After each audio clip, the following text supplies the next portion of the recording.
Dictation शुरू होगी कुछ ही सेकंड में। Be ready, start.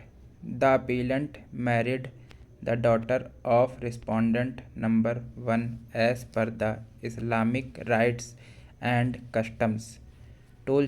Two children were born out of the wedlock.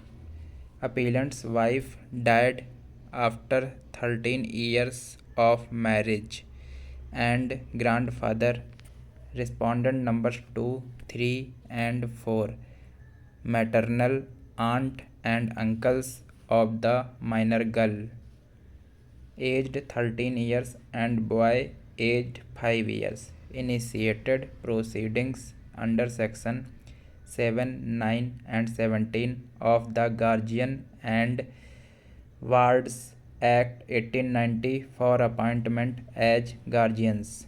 They also filed application under section 12 of the Act praying for interim protection of the persons and properties of the minor children, and also for an injunction restraining the appellant from interfering or disturbing the custody of the minor children.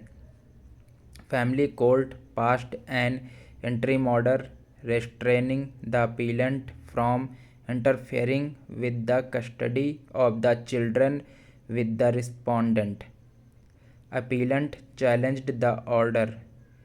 Family court set aside the said order of injunction. High Court set aside the said order and passed certain directions. Hence, the present appeal was made by the appellant in this court. Full stop para. Section 12 of the Guardian and Wards Act 1890 empowers court to make such order for the temporary custody and protection of the person of property of the minor as it thinks proper in matters of custody. Welfare of the children is the sole and single yardstick by which the court shall. The comparative welfare of the children is the sole and single yardstick by which the court shall assess the comparative merit of the parties contesting for custody. Therefore, while deciding the question of interim custody, the court must be guided by the welfare of the children, since empowers the court to make any order as it deems proper. Full stop para. With regard to guardianship, the prima facie case lies in favor of the father as under section 19 of the Act.